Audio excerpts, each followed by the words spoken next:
আজ আমরা নেপাল ছেড়ে রওনা হব ভারতের পথে। সব কিছু ঠিক থাকলে আমাদের সূর্যোদয় হবে নেপালে এবং সূর্যাস্ত ভারতে। এই দুইয়ের মাঝে থাকবে নিরন্তর পথ, বদলে যেতে থাকা দৃশ্য আর চোখ ভরানো সৌন্দর্য। দিনের শেষে সব কিছুই আলাদা লাগবে, তাই সঙ্গে থাকুন আর এই যাত্রাটা উপভোগ করুন।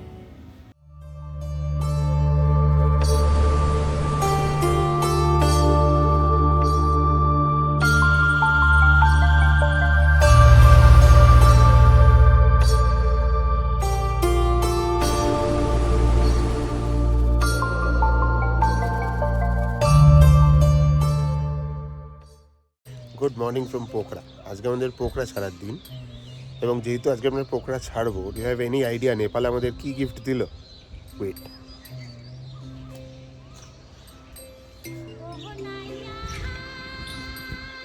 ক্যান ইউ সি ইট? আরও ক্লিয়ারভাবে দেখাচ্ছি, ওয়েট। সবে সানরাইজের কমলা হাওয়া চালু হয়েছে, and what a view, what a view. এগুলো সব কটা এখানে ইন্টারনেট নিয়ে আইডেন্টিফাই করতে পারছি না। ওই যে ওই পয়েন্টটা হচ্ছে সারাংকোট পাহাড়ের ওপরে, ওখানে আমাদের যাওয়া আজকে উচিত ছিল, ট্রাই নেওয়া উচিত ছিল, বাট যাই হোক, ট্রাই নিতে পারিনি। আর তাছাড়াও যা দেখছি, এটা কোনো অংশে কম না। ওয়াও,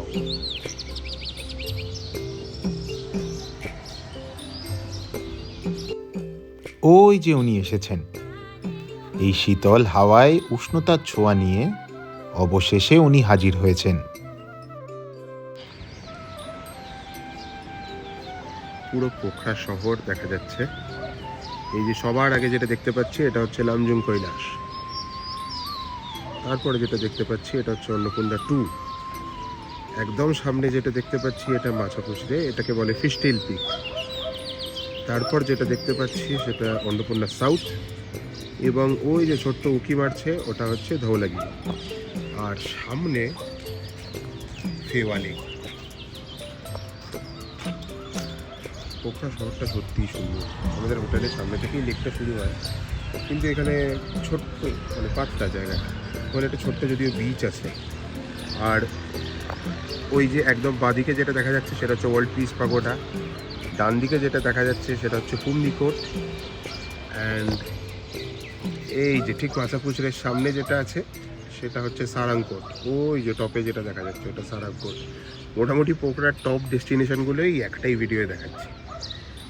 আজ রবিবার, সকালটা বড্ড আলসে লাগছে, কিন্তু কি আর করা যাবে, আজ তো ফেরার পালা। ফলে চলুন শুরু করা যাক আজকের দিনটা। Good morning from Pokhara. আজকে আমাদের নেপালের শেষ দিন। আমাদের গাড়ির ভান্সারের পারমিট আজ অব্দি আছে, তো আজকে আমরা রওনা দেবো আমাদের বাড়িতে। প্ল্যান হচ্ছে আমরা বিহারে বেগুসারাই অব্দি যাবো, জানি না যেতে পারবো কিনা, সময় অনেকক্ষণই লাগবে, কারণ নেপালের ভেতরে রাস্তা খুব একটা ভালো না। ইন্ডিয়ায় ঢুকে গেলে তারপর আবার রাস্তা ভালো, তো বর্ডার ক্রস করতে হবে। টেনশন তো আছেই, টেনশন নেই একদম বলা চলবে না। তো যাই হোক, ভেতরে ব্যাগপত্র পুরো রেডি। এখন এখানে পেমেন্ট করব, কিছু জিনিসপত্র কেনাকাটা করবো, দেন রওনা হবো কলকাতার দিকে। ফলে let's start the day with a strong cup of coffee.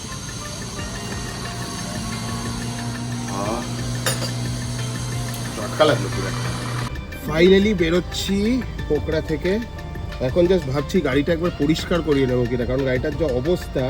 আমাকে এখানকার ড্রাইভাররাও বলছে কি sir up Mustang Gaye the? বলছি হ্যাঁ, আপকো कैसे पता? বলছে স্যার গাড়ি দেখকে पता चल रहा है। পোখরাকে শেষবারের মতো বিদায় জানিয়ে শুরু হলো আমাদের বাড়ি ফেরার গান।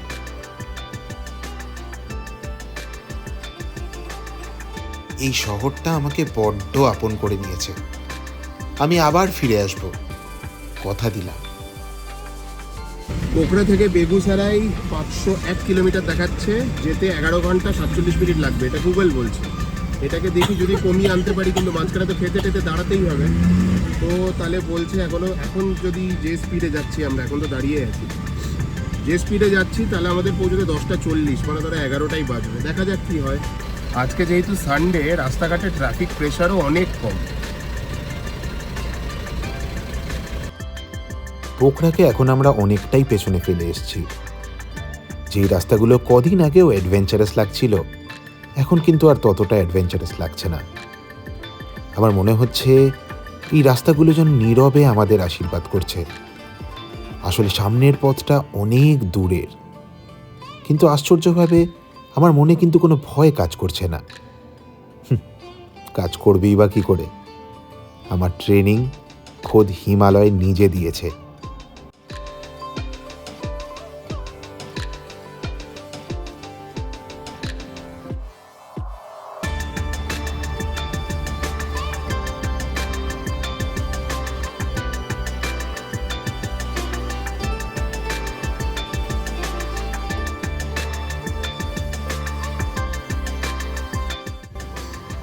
এখন প্রায় দুপুর 1টা বাজে, ফলে আমরা একটা রাস্তার সাইডের ক্যাফে, ছোটো রেস্টুরেন্ট টাইপের, এই যে A1 ক্যাফে অ্যান্ড রেস্টুরেন্ট, এখানে দাঁড়িয়ে আজকে লাঞ্চটা সেরে নেবো। লাঞ্চ না, ব্রাঞ্চ, ব্রেকফাস্ট আর লাঞ্চ একসাথে। বাইরে তো খুব গরম, ফলে বাইরে বসার প্রশ্নই নেই, ভেতরে বসার জায়গা আছে, দেখাচ্ছি। ওয়েট, খুব সুন্দর ছোট্ট চিমছাম একটা রেস্টুরেন্ট, ভালো ভালো নেপালি গান চলছে বেশ। আর এই যে ওর লাঞ্চ এসেও গেছে, হচ্ছে চিকেন থাকালি থালি, তাই তো? চিকেন তো কালি থালি। আর আমার স্যান্ডউইচ আসছে। আমি রাইস নিলাম না, কারণ এখন আমাকে অনেক দূর গাড়ি চালাতে হবে, আমার ঘুম পেয়ে যদি যায় তখন বিচ্ছিরি ব্যাপার হয়ে যাবে। আর এই যে আমার ব্রাঞ্চ চিকেন ক্লাব স্যান্ডউইচ। বিন্দাস খাওয়া দাওয়া করে আস্তে আস্তে আসছিলাম, হঠাৎ করে ফুয়েল ওয়ার্নিং লাইট দিচ্ছে। গাড়িতে আর 137 কিলোমিটার চলার মতো তেল আছে। জানি না সামনে এখানেই হাইওয়ের মাঝখানে কোথায় পেট্রোল পাম্প পাবো। এখন আস্তে আস্তে চালাতে হবে, যতটা মাইলেজ বার করা যায়। কিন্তু এই রাস্তাটা হেভি, রিস্কি আছে কিন্তু দারুণ।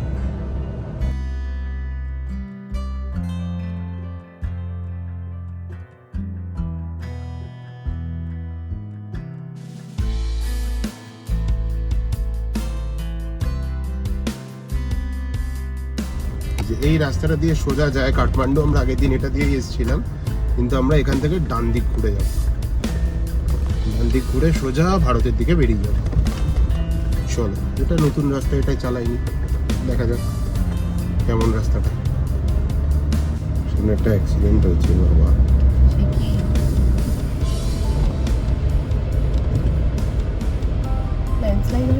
না না, অ্যাক্সিডেন্ট হয়েছে, এই যে কেউ পড়ে গেছে ভাই, ইয়ে দিয়ে নামাচ্ছে, দড়ি ফড়ি দিয়ে নামাচ্ছে। আর্মি না, এটা ওই র্যাপিড অ্যাকশন ফোর্স, র্যাফ বলে। দৃশ্য যতই সুন্দর হোক, এরম কিছু দুর্ঘটনা আরও একবার মনে করিয়ে দেয় যে পাহাড়ি রাস্তায় এক মুহূর্তের অসাবধানতার ফল কতটা ভয়ঙ্কর হতে পারে। আমাদের ঠিক সামনের যে পাহাড়টা, ওটা দেখে মনে হচ্ছে বাজাপুচুরের লাইট।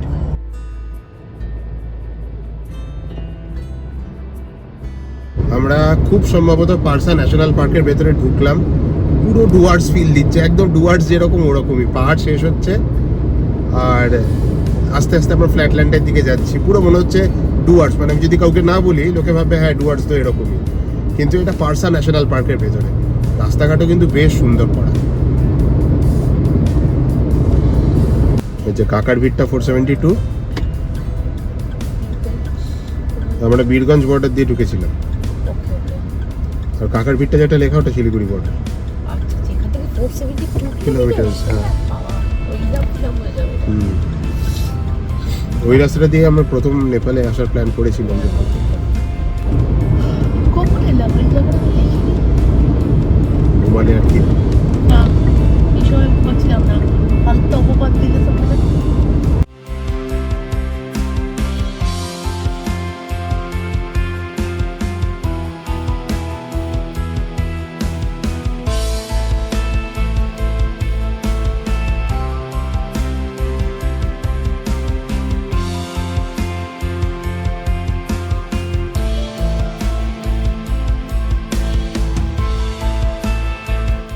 আমরা হেতাউড়া পৌঁছে গেছি। হেতাউড়া থেকে এবার মেন ওই বীরগঞ্জের ন্যাশনাল হাইওয়েটায় উঠবো। আর কত বলছে 3.6 কিলোমিটার পরেই ওই হাইওয়েটা। ওখান থেকে আবার বেশ কিছুটা যেতে হবে। কটায় বর্ডার ক্রস করবো এক্স্যাক্টলি বোঝা যাচ্ছে না, চেষ্টা করছি যত তাড়াতাড়ি সম্ভব। কিন্তু এই রাস্তাটায় প্রচুর ট্রাফিক, বাপরে বাপ। এই যে সামনে হেতাউড়া মোড়, এখান থেকে ডান দিক ঘুরতে হবে ত্রিভুবন হাইওয়ের জন্য। সবচেয়ে মজার কথা হলো এখানে কিন্তু টোটো এবং অটোই রাস্তার রাজা। যাকগে, এই হেতাউড়া থেকে কিছু দূর এগোতেই একটা জঙ্গলের রাস্তা দিয়ে যেতে যেতে আস্তে আস্তে পাহাড় মিলিয়ে যায় সমতলে।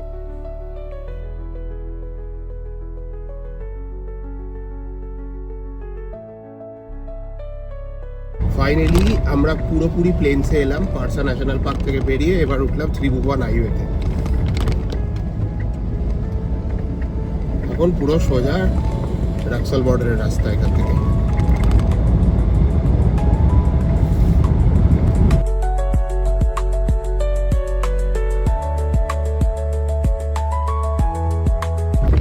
এখান থেকে ওই বর্ডারটাও 12 কিলোমিটার, রাক্সাল বর্ডারও 13 কিলোমিটার। আচ্ছা, A few moments later. Bihar ঢুকছি বোঝাই যাচ্ছে পুরো। দেখ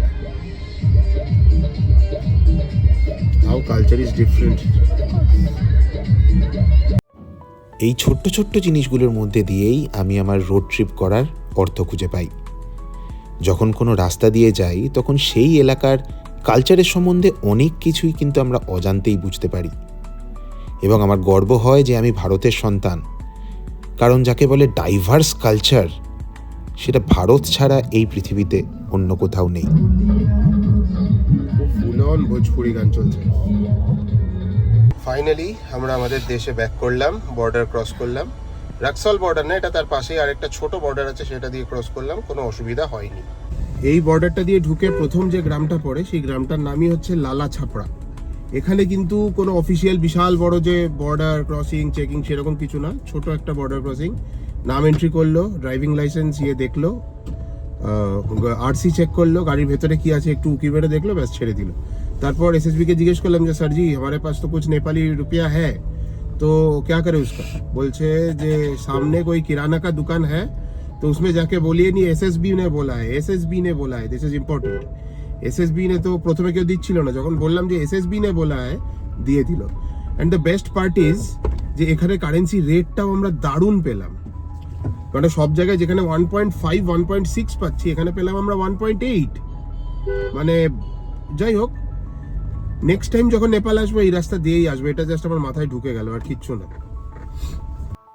এতদিন পাহাড়ে কাটিয়ে এরকম দিগন্তে বিস্তৃত খোলা ময়দান দেখে মনে হচ্ছে এও যেন এক সম্পূর্ণ নতুন অভিজ্ঞতা। এখন যে জায়গাটা দাঁড়িয়ে আছে এটা অদ্ভুত জায়গা। এখানে আমার ইন্ডিয়ার সিমেও নেটওয়ার্ক ধরছে, 4G নেটওয়ার্ক ধরছে, নেপালের সিমেও নেটওয়ার্ক ধরছে, 4G নেটওয়ার্ক ধরছে। ওয়ারে ওয়া ভাই। রাক্সল থেকে একটু এগিয়ে মনে হয় আমরা। রাক্সলের বাঁদিকে আছি আমরা। হ্যাঁ,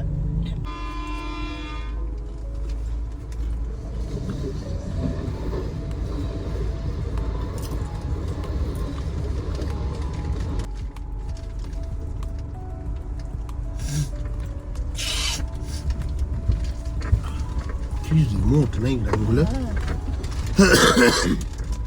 আমরা হয়তো মিল্কি ওয়ে খুঁজতে যাই, এই গ্রামগুলো থেকে রোজ দেখি। রোজ দেখা যায় এক্স্যাক্টলি। না, তা পাওয়া যাবে না, কারণ কি প্রচন্ড পলিউশন। কোথায় পলিউশন? হেজ আছে দেখ চারদিকে। ক্লিয়ার হয়ে যাবে। বাবা, এই তো জঙ্গলে ঢুকে গেলাম। দেখ দিচ্ছি। চল তাড়াতাড়ি।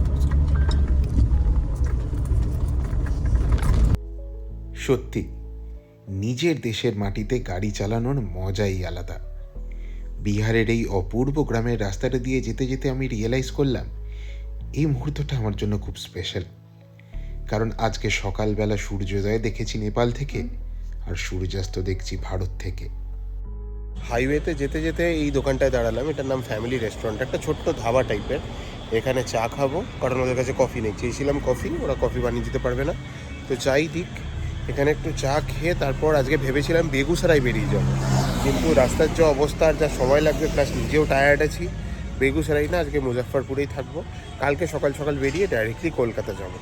তো চলো এবার দেখি এটা চাটা কেমন বানায়, খেয়ে কিরম লাগে। একটু তো এনার্জেটিক লাগবে অফকোর্স। কি অবস্থা গাড়িটা দেখে বোঝা যাচ্ছে মুস্তাং ভ্যালি থেকে এসছে। আজকে সকালে যখন হোটেল থেকে গাড়ি বার করছি, আমার গাড়িটার পেছনে একটা লোকাল টাটা সুমো লাগানো ছিল। তো ड्राइवर দেখে বলছে आप मुस्तांग गए थे क्या? हो गया चाय? Thank you. तो मैडम को दे दीजिए।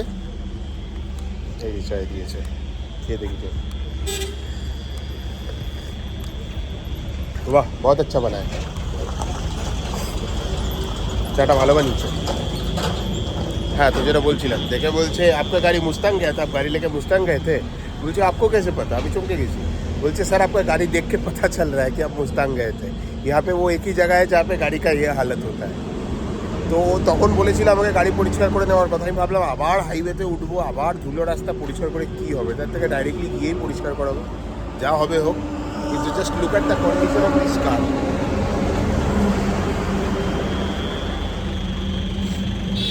জাস্ট গাড়িটার অবস্থা তো কাদা মেখে শেষ হয়ে আছে।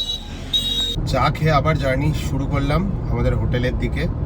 এখনও বলছে প্রায় 1.5 ঘন্টা লাগবে, মাত্র 66 কিলোমিটার যেতে। জানি না সামনে হয়তো জ্যাম ফ্যাম আছে বড়, দেখা যাক।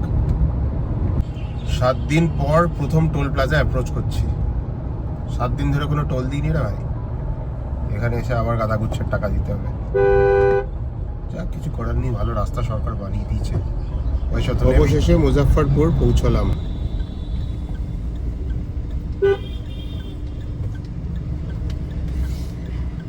এখনো 5 কিলোমিটার পর হোটেল।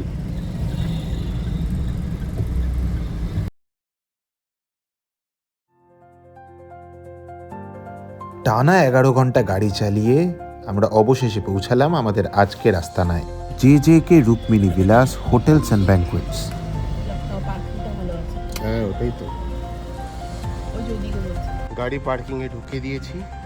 বেশ গলিগালা দিয়ে এলাম, কিন্তু এই প্রপার্টিটা তো দেখে মনে হচ্ছে বড়ই। এটা একটা ব্যাঙ্কোয়েট বেসিক্যালি, কিন্তু এদের রুমও আছে। অনলাইন রিভিউজ চেক করলে শান্তনি সেই রিভিউগুলো বেশ ভালো, এদের খাবার দাবারও আছে। আর আমার মেন ছিল হচ্ছে পার্কিং যেন প্রাইভেট পার্কিং থাকে, বাইরে যেন গাড়ি না থাকে। আমার এক্সপিরিয়েন্স বাইরে গাড়ি রাখার ভালো না, ফলে পার্কিংটা প্রাইভেট পেয়েছি, উইচ ইজ গুড।